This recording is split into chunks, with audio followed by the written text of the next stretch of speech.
तो आज मैं आपको एक अनोखी रहस्यमय कहानी सुनाऊंगा। अगर आप चैनल पर नए हैं तो अभी सब्सक्राइब कर ले तथा कहानी पूरा देखे। अंत में एक अनोखा रहस्य छुपा है। धन्यवाद। तो सुनिए। कैलाश पर्वत की सबसे पश्चिमी दिशा में, जहां सूर्य की अंतिम किरणें पड़ती थीं, वहां रागपुर नाम का एक नगर था। रागपुर की विशेषता थी कि वहां के लोग केवल संग्रह और सौंदर्य को ही जीवन का एकमात्र उद्देश्य मानते थे। वे अपने घरों को बेशकीमती रत्नों से सजाते थे और उनका हर कार्य केवल अपनी भौतिक चमक को बढ़ाने के लिए होता था। वे इतने आसक्त थे कि किसी भी वस्तु को त्यागना या दान करना उनके लिए सबसे बड़ा दुख था। धीरे धीरे इस अत्यधिक संग्रह और आसक्ति के कारण रागपुर की भूमि की ऊर्जा समाप्त होने लगी। उनकी चमक केवल ऊपरी थी, भीतर से वे खोखले हो रहे थे। उनके भवन भले ही सोने के थे, पर उनमें शांति नहीं थी। इसी नगर में वैरागी नामक एक युवा था। वैरागी अपने माता पिता के लाखों प्रयासों के बावजूद भौतिक वस्तुओं में कोई रुचि नहीं रखता था। वह अक्सर एकांत में बैठकर सोचता था कि इस अपार धन और सौंदर्य का क्या लाभ, यदि मन अशांत रहे।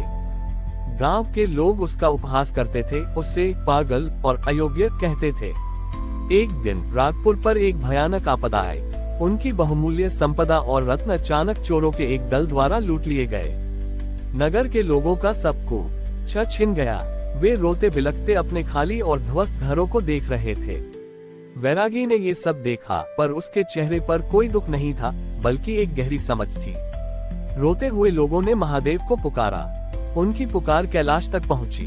पार्वती जी ने पूछा, प्रभु, ये लोग तो इतने धनवान थे, फिर क्यों इतने दुखी हैं? महादेव ने उत्तर दिया, देवी, उन्होंने केवल उस धन को इकट्ठा किया जिसे चुराया जा सकता है। उन्होंने अविनाशी धन शांति को कभी संचित नहीं किया। अब मैं उन्हें वह वस्तु दूंगा जो संसार की सबसे बड़ी संपदा है, विरक्ति। महादेव ने अपने शरीर पर लगी पवित्र भस्म की ओर देखा। ये भस्म जीवन की नश्वरता और अंतिम सत्य का प्रतीक थी। महादेव ने अपनी भस्म की एक चुटकी ली और उसे एक साधारण मिट्टी के पात्र में वैरागी को सौंप दिया। महादेव ने कहा, वत्स, ये भस्म अक्षय सूत्र है। इसे लेकर अपने गांव जाओ।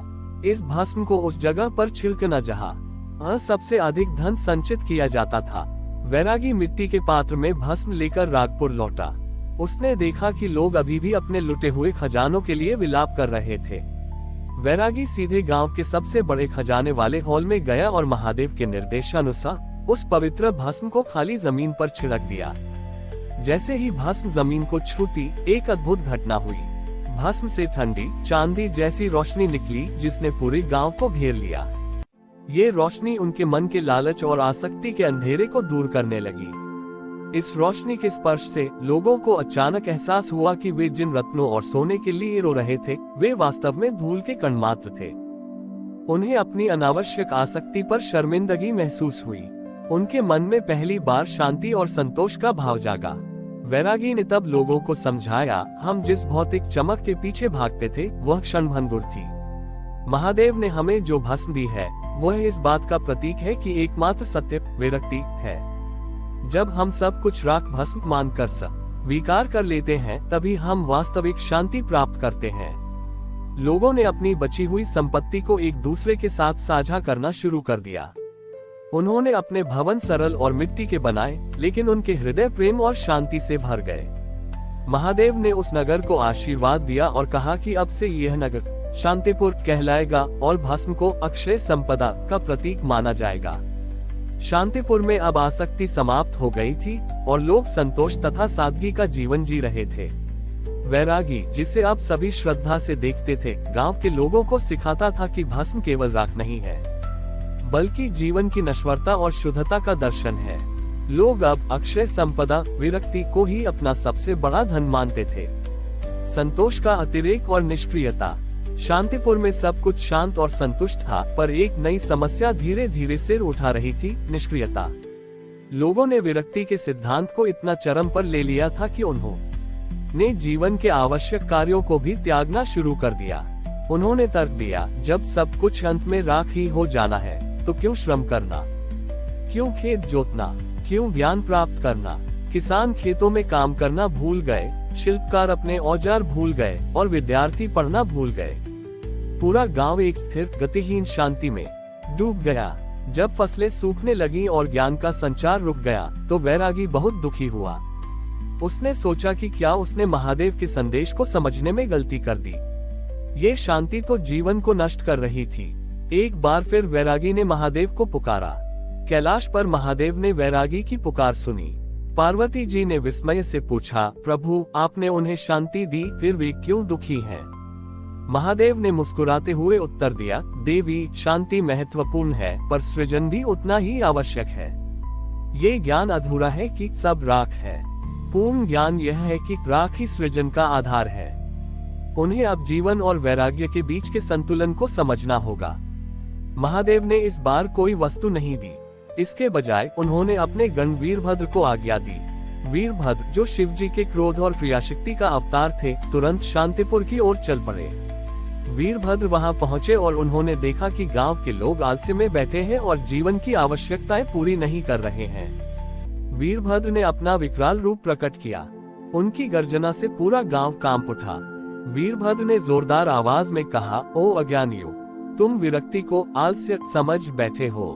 क्या महादेव संसार का सृजन करना छोड़ देते हैं क्योंकि अंत में सब नष्ट होना है? नहीं।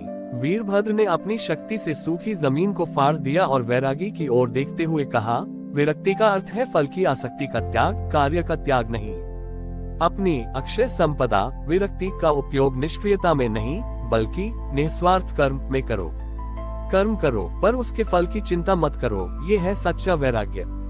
वीरभद्र ने तब जमीन पर गिरे हुए सूखे बीजों को उठाया और उन्हें वैरागी के हाथों में दे दिया। उन बीजों पर महादेव की भस्म के कुछ कण लगे हुए थे। वैरागी को तुरंत ज्ञान हुआ। उसने समझा कि विरक्ति का अर्थ संसार से भागना नहीं बल्कि संसार में रहते हुए भी उसके बंधनों से मुक्त रहना है। वैरागी ने गांव वालों को उत्साहित किया। उन्होंने तुरंत उठकर बिना किसी फल की इच्छा के खेतों में काम करना शुरू कर दिया। उन्होंने अपने औजारों को उठाया और बिना किसी प्रशंसा की इच्छा के सुंदर वस्तुएं बनाना शुरू कर दिया। चूंकि उन्होंने बिना किसी स्वार्थ के काम किया, उनकी ऊर्जा शुद्ध थी। उनके खेत तुरंत हरे भरे हो गए और उनकी बनाई वस्तुएं पहले से अधिक सुंदर और उपयोगी थीं। महादेव ने इस घटना के बाद कहा कि विरक्ति क्रियाहीनता नहीं है, ये कर्मयोग का आधार है। शांतिपुर के लोगों ने सीखा कि अक्षय संपदा भस्म उन्हें फल के मोह से बचाती है, पर वीरभद्र क्रियाशक्ति उन्हें कर्म करने के लिए प्रेरित करते हैं।